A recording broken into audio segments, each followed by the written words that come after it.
Hello प्यारे दोस्तों, आज का वीडियो बहुत इंपॉर्टेंट है।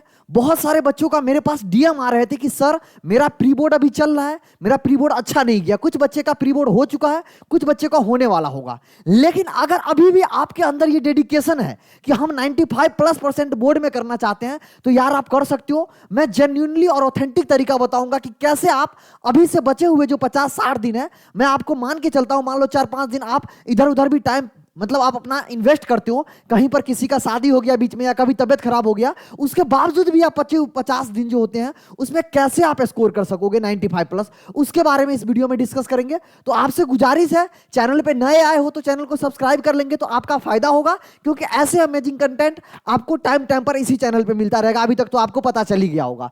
अब मैं आपसे इस वीडियो में हार्डली 5 से 7 मिनट लूंगा और एग्जैक्टली बता के जाऊंगा कि कैसे आप एक प्लानिंग के साथ, अगर आपके अंदर डिटर्मिनेशन है, आपके अंदर वो संकल्प है कि नहीं मैं अगले 50 दिन जी जान लगा के मेहनत करने के लिए तैयार हूं, मैं लाऊंगा 95%, मैं लाऊंगी 95%, तो आप कर सकते हो। जी हां मेरे दोस्त, बस थोड़ा सा आपके अंदर पैसेंस होना चाहिए, सही तरीका होना चाहिए और ऑथेंटिक जो कंटेंट होते हैं जो आप फॉलो करके आप 95% ला सकते हो वो होना चाहिए। तो मैं आपको बताने वाला हूं डिटेल स्ट्रेटेजी, सब्जेक्ट वाइज बताऊंगा। और क्यों, सबसे पहले मैं कुछ डाटा बताना चाहता हूं। देखो आप भी क्यों कर सकते हो।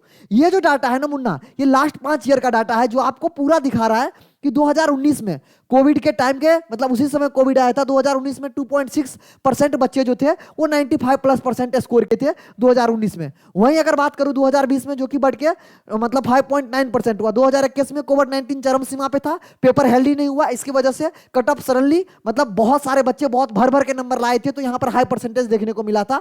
2022 में 12.3 के आसपास, 12 से 14% के बीच में बच्चे ने 2022 और 2023 में आपको स्कोर किया था। कितना परसेंट? 12 से 14% बच्चे ने स्कोर किया था 95%। तो आप सोच सकते हो सर 12%, सर मैं 12% में कैसे आ पाऊंगा? अरे इजीली आ पाओगे। आपको सही तरीका पता होना चाहिए, आपको कोई सही तरीका पता होना चाहिए, कोई ऐसे लोग होना चाहिए जो आपको हाथ पकड़ के अगले 50 दिन पूरा गाइडलाइन दे सके। अगर आपको अगले 50 दिन जी जान लगा के अगर 10 से 12 घंटे डेली बेसिस पर मेहनत कर लोगे, कोई ताकत नहीं है जो आपको 95% लाने से रोक सके।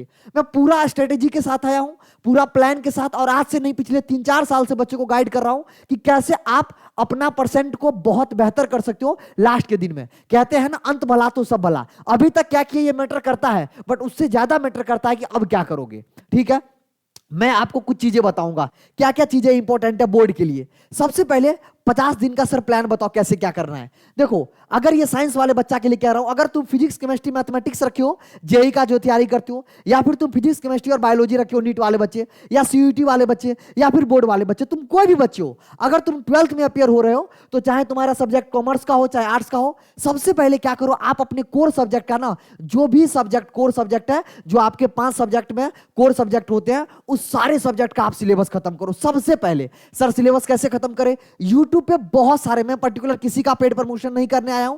आपको अगर किसी का मेरे से फिर भी पूछना है कि सर किसका लेना है, मेरे को व्हाट्सएप पे टेलीग्राम पे डीएम कर देना, मैं बता दूंगा सब्जेक्ट वाइज।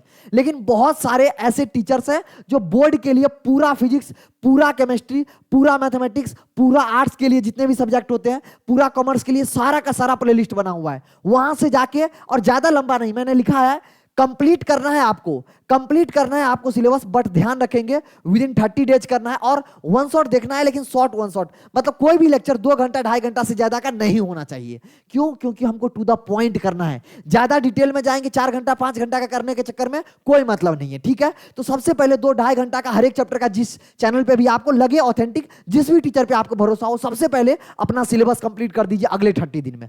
अगले 30 दिन बोले तो आज हमारा 11th ऑफ दिसंबर है, अगले आने वाले 30 दिन, मतलब आप 10, ऐसे मान के चलो 10 जनवरी तक आपका पूरा सिलेबस कंप्लीट हो जाना चाहिए। पूरा रिवीजन एक बार, मतलब जिस बच्चे को ऑलरेडी कंप्लीट है वो अपना नोट्स के थ्रू रिवीजन कर सकते हैं, क्वेश्चन प्रैक्टिस कर सकते हैं, उसके लिए अलग कहानी है। लेकिन जिसका अभी तक पढ़े ही नहीं हो, वो सबसे पहले वन शॉट देके रिवीजन कंप्लीट करो। अब जैसे वन शॉट से तुमने अपना सिलेबस कंप्लीट किया, रिवीजन कंप्लीट कर लिया, अब आपका अगली बारी है कि एनसीईआरटी में एनसीईआरटी में आप कहीं जाने से पहले, कोई भी मॉड्यूल या कुछ भी लगाने से पहले, आप सबसे पहले एनसीईआरटी का बैक एक्सरसाइज और एनसीईआरटी एग्जाम्पलर, ये दो चीज आप अगर नहीं करके जाओगे, मैं बोर्ड के लिए कह रहा हूं, चाहे वो सीबीएसई बोर्ड हो, देखो आईसीएसई बोर्ड वाले बच्चों के लिए भी आपका बुक मतलब इंपॉर्टेंट हो जाता है, लेकिन आपका सीबीएसई वाले बच्चों के लिए तो, आप स्टेट बोर्ड वाले बच्चों के लिए तो एनसीईआरटी फिजिक्स केमिस्ट्री मैथमेटिक्स जैसे सब्जेक्ट आप स्किप ही नहीं कर सकते हो, क्योंकि डायरेक्ट क्वेश्चन आते हैं। और एग्जाम्पलर का क्या ही कहना, एग्जाम्पलर में तो डाटा भी चेंज नहीं करते हैं। तो मैं फिर कह रहा हूं आपसे, आपको सबसे पहले अगले 30 दिन में सिलेबस कंप्लीट करना है, उसके बाद एनसीईआरटी का बैक एक्सरसाइज और एनसीईआरटी एग्जाम्पलर कर लो। ये हो गया अगले 30 दिन के बाद, जो हम 10 जनवरी के बाद का प्लान क्वेश्चन प्रैक्टिस कर रहे हैं। कुछ बच्चा ऐसे भी कर सकता है कि सर हम साथ साथ पढ़ रहे हैं और साथ साथ एनसीईआरटी का बैक एक्सरसाइज लगा रहे हैं, ये भी चलेगा। लेकिन आपका अपना डेली का प्लान होना चाहिए। सुबह उठो, एक डायरी पे पूरा का प्लान लिखो, आज मुझे ये चैप्टर फिनिश करना है फिजिक्स में, ये चैप्टर केमिस्ट्री में, ये चैप्टर मैथमेटिक्स में, जितना कर पाए अगले दिन फिर उसको रिवाइज करो कि मैंने ये नहीं कर पाया। आपको प्लान करना पड़ेगा अगले 50 दिन डेली बेसिस का। आप मेरे से जुड़ जाओ, मैं आपको डेली का प्लान बना के दूंगा, लेकिन जुड़ोगे व्हाट्सएप कम्युनिटी पे, कोई भी डाउट होता है पूछोगे, उसके बाद ही तो बता पाऊंगा। तो ये चीज है। उसके बाद जो सबसे इंपॉर्टेंट है, मतलब इसके बिना तो बोर्ड में जा ही नहीं सकते हो। सर सारे टीचर बोलते हैं, सर आप भी यही बोल रहे हो, बिल्कुल मुन्ना, ये जो चीज बता रहा हूं ना, ये रेड मार्क्स के कर रहा हूं, क्योंकि ये एक ऐसा चीज है, 10 इयर्स पीवाईक्यू। आप कितना भी पढ़ लो, आप कुछ भी कर लो, अगर लास्ट के 10 ईयर का पीवाईक्यू हर एक सब्जेक्ट में नहीं लगा के गए, तो आपका कॉन्फिडेंस आपको नहीं बूस्ट करेगा कि यार देखो 10 ईयर पीवाईक्यू क्या हेल्प करता है कि पिछले साल कैसे क्वेश्चन आया है, उससे पिछले साल कैसे क्वेश्चन आया है। अरे लास्ट के तुम 3 साल के अगर क्वेश्चन तुम्हारे से सॉल्व हो पा रहा है, तो अगले साल भी 2024 में भी सॉल्व हो पाएगा, 2025 वाले पेपर भी सॉल्व कर पाओगे। समझ रहे हो ना? तो आपको लास्ट का 10 ईयर का पीवाईक्यू तो सॉल्व करना ही करना है, इसको तो स्किप कर ही नहीं सकते हो। एक एक क्वेश्चन को डिटेल तरीका के साथ इसका सॉल्यूशन होता है। बहुत सारे पब्लिकेशन है, मैं किसी पब्लिकेशन का नाम नहीं लेना चाहता हूं, ओसवाल हो गया, एवरग्रीन हो गया, बहुत सारे पब्लिकेशन मार्केट में उपलब्ध है, सेलिना हो गया, दिशा हो गया। आपको जिस पब्लिकेशन का भी पीवाईक्यू अच्छा लगता है आप उसको लीजिए, ऑलरेडी आपके पास होगा मैं उम्मीद करता हूं, उसके सारे क्वेश्चंस को लगाइए। लेकिन इसको लगाएंगे अभी नहीं, अभी लगा सकते हैं उन बच्चे जिसका ऑलरेडी पूरा सिलेबस कंप्लीट है, सब कुछ कर लिया है और आपको पूरा कॉन्फिडेंस है चैप्टर पे, आप पीवाईक्यू अभी से लगाओ। अदरवाइज जो बच्चे अभी सिलेबस कंप्लीट नहीं किया, सबसे पहले सिलेबस कंप्लीट कीजिए लास्ट के 20 डेज में। क्यों कह रहा हूं? क्योंकि केमिस्ट्री जैसे सब्जेक्ट में ना आपको कई कॉन्सेप्ट याद रहने चाहिए, तो लास्ट में लगाओगे इसके कॉन्सेप्ट याद रहेंगे, डिट्टो क्वेश्चंस आपको करना चाहिए। उसके बाद बोर्ड में कुछ चीजें इंपॉर्टेंट है, लिखते कैसे हैं, जैसे हिंदी हो गया, जैसे इंग्लिश हो गया, लिटरेचर सब्जेक्ट, उसमें आपको प्रैक्टिस होना चाहिए लिखने का। तो उसके लिए आप पीवाईक्यू कर लो, सैंपल पेपर कर लो, जिससे आपका बोर्ड का प्रैक्टिस का लिखने हो जाएगा कि सर आपको कैसे, मैं बोला हूं ना, मार्किंग स्कीम बहुत जरूरी होता है बोर्ड में, आपको लिखने का तरीका आना चाहिए हिंदी और इंग्लिश जैसे सब्जेक्ट में। उसके बाद ध्यान से समझेंगे, सर ये क्या बता रहे हो, सब्जेक्ट वाइज प्लान उन बच्चों के लिए जो कोर सब्जेक्ट जेई वाले बच्चे हैं या सिमिलर में नीट वाले बच्चे हैं। आप कोर सब्जेक्ट कैसे तैयारी करोगे? मैं फिजिक्स केमिस्ट्री मैथमेटिक्स का बैकग्राउंड है मेरा, मैं एनआईटी से पास आउट हूं, मैंने भी बोर्ड में अच्छा स्कोर किया था, तो इसके लिए मैं आपको ये बता रहा हूं। अगर कोई बच्चा नीट का है या कोई बच्चा सीयूईटी का है, तो इसी तरीका के ट्रेंड को फॉलो करेंगे। सबसे पहले आपको फिजिक्स में फॉर्मूला बेस आपको क्या होना चाहिए, बनना फॉर्मूला बेस, जितने न्यूमेरिकल है आपको सॉल्व होना चाहिए, तो इसके लिए फॉर्मूला सीट आपके पास होना चाहिए। है तो अच्छी बात है, नहीं है तो भैया टेलीग्राम पे जुड़ जाओ, मैं वहां पे दे दिया हूं, मैं सारा कुछ दे दूंगा टेलीग्राम पे, लेकिन जुड़ जाओ, वहां पे मैं ऑलरेडी प्रोवाइड करा चुका हूं। जो बच्चे हैं टेलीग्राम पे उनको पता है, आप नहीं जुड़े हो तो जुड़ जाना। उसके बाद डेरिवेशन वाला जो पार्ट है ना मुन्ना, डेरिवेशन वाला पार्ट मैंने अलग अलग डेरिवेशन, हर एक चैप्टर का इंपॉर्टेंट डेरिवेशन को टेलीग्राम पे डाल दिया था, रे ऑप्टिक्स का, इलेक्ट्रोस्टैटिक का, मैग्नेटिक इफेक्ट ऑफ करंट का, सारा डाला हूं। आप जुड़ोगे तभी तो मिल पाएगा आपको। तो ये चीज यहां पर आप डेरिवेशन वाला पार्ट, अगर आपको नहीं कि सर मैं खुद से करूंगा या करूंगी, आप करो, लेकिन हाँ हर एक चैप्टर का डेरिवेशन आपको कैसे पता चलेगा, आपके टीचर भी बताए होंगे, अदरवाइज पीवाईक्यू में जो जो इंपॉर्टेंट डेरिवेशन है सबको एक जगह कर लो, इससे बाहर कुछ नहीं आएगा। मैं पीवाईक्यू रामबाण है बोर्ड के लिए, आपको 95% चाहिए तो, और बहुत इजीली आ जाते हैं यार, मैं मेरी बात पर विश्वास रखो। आपको कुछ चीजें, एग्जाम टेम्परामेंट डेवलप होना चाहिए, उसके लिए सैंपल पेपर लगा लेना। पीवाईक्यू आप कर ही रहे हो, पेपर बहुत बच्चे के छूटते हैं मैथमेटिक्स और फिजिक्स में, तो उसके लिए आप क्या करना, नंबर ऑफ क्वेश्चन प्रैक्टिस थोड़ा जेई, और देखो जिस तरीका से तुम मैथमेटिक्स का पेपर जेई के लिए सॉल्व करते हो, सिमिलर वे थोड़ा सा स्टेप को मिस मत करना, बाकी लिखते चले जाओगे, मैथमेटिक्स में नंबर नहीं कटेंगे, फिजिक्स में नंबर नहीं कटेंगे, केमिस्ट्री में थोड़ा सा लैंग्वेज बना के लिखना पड़ेगा इंग्लिश की तरह। थ्योरी पार्ट जो होता है टू द पॉइंट लिखना पड़ेगा, कीवर्ड मिस करोगे तो आपके नंबर कटेंगे, तो कीवर्ड ओरिएंटेड लिखना है, पूरी रामायण भागवत गीता का स्टोरी नहीं लिखना है, क्वेश्चन जो पूछा उसका आंसर लिखेंगे टू द पॉइंट। उसके बाद एनसीईआरटी एग्जाम्पलर मुन्ना, इसको तो आप मतलब स्किप ही नहीं करना। तुम बोलोगे सर एनसीईआरटी एग्जाम्पलर कहां से करूं, सर लास्ट टाइम पे सर कोई क्वेश्चन में फंसू, मैं आपको प्रॉब्लम दिखाता हूं।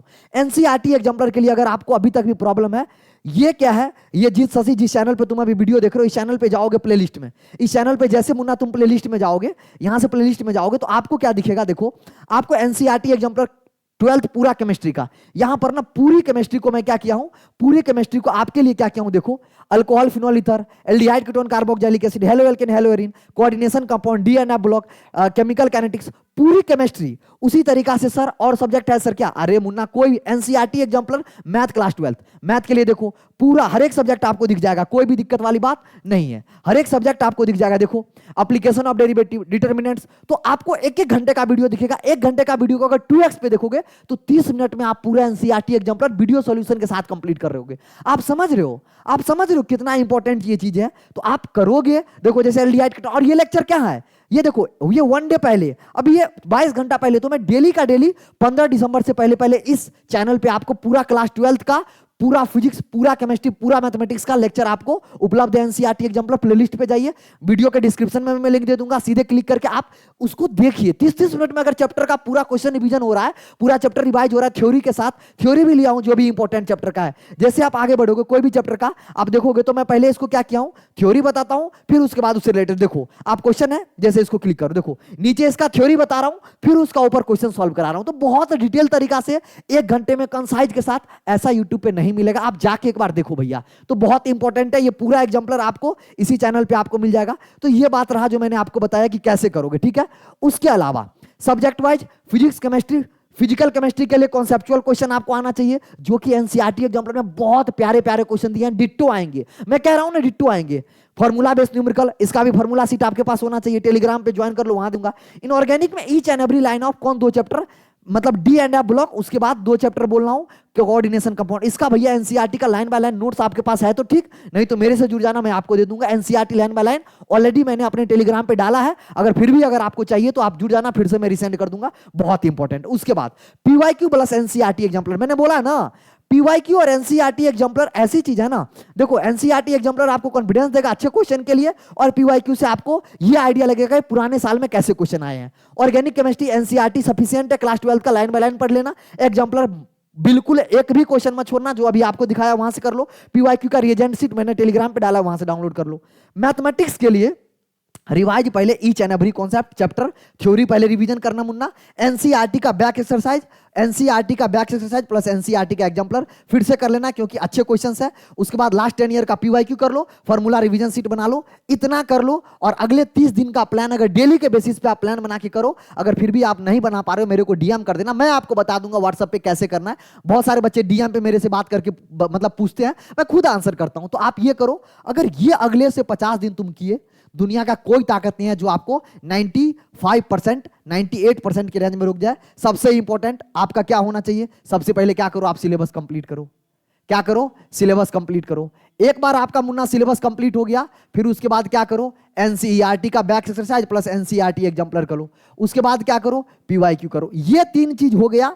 आप आंख बंद करके 1-2 क्या कर दो, सैंपल पेपर सॉल्व कर दो। इसके बाद क्या करना, फाइनल में 1-2 सैंपल पेपर सॉल्व कर लेना। सैंपल पेपर क्यों, क्योंकि टाइम मैनेजमेंट के लिए। सैंपल पेपर क्यों, क्योंकि टाइम मैनेजमेंट के लिए। ये कर लो, आप आराम से जाओ, सारे करके आओगे, बोर्ड में बढ़िया नंबर मिलता है। राइटिंग प्रैक्टिस के लिए बोल रहा हूं, सैंपल पेपर कर लेना 1-2 सॉल्व लास्ट में, आपके इजीली आपके स्कोर हो पाएंगे। उम्मीद करते हैं छोटा सा वीडियो आपको हेल्प किया होगा। अगर अच्छा लगा तो वीडियो को जरूर से लाइक कीजिए। कोई भी डाउट होता है फर्दर आप ज्वाइन टेलीग्राम कर लीजिए, वहां से आप मेरे से पूछ सकते हैं, डायरेक्ट कॉन्टैक्ट हो से व्हाट्सएप पे सीधे मेरे को व्हाट्सएप कर सकते हैं। उसके अलावा all the best for your board examination, मस्त तरीका से पढ़ते रहिए। अगर आप चाहते हैं कि सर बोर्ड एग्जामिनेशन के लिए मुझे कुछ सर्टेन क्वेश्चन या सर्टेन कॉन्सेप्ट को इस चैनल पे लेके करवा दीजिए केमिस्ट्री के लिए, तो आप जरूर से लिखिएगा कमेंट में, और आपको क्या चाहिए जरूर से कमेंट में बताइएगा। मैं आपके लिए हूं, आपके लिए उपलब्ध रहूंगा। जब तक आपका बोर्ड नहीं हो पाता है तब तक आपके साथ रहूंगा। तो मिलते हैं अगले अपडेट के साथ। अगर कोई अपडेट आता है तो, अगर कोई वीडियो चाहिए कमेंट सेक्शन में लिखिएगा। बाय बाय, लव यू मेरे दोस्त। मस्त तरीका से पढ़ते रहिए, एंजॉय करिए, और 50 दिन का जो प्लान बताया हूं इस तरीका से आगे बढ़िए। आसानी से आप स्कोर कर सकते हैं बहुत अच्छा परसेंटाइल, 90, 95, 98, जो भी आप डिजर्व करते होंगे अपने मेहनत के according. Thank you, love you मेरे दोस्त, बाय बाय।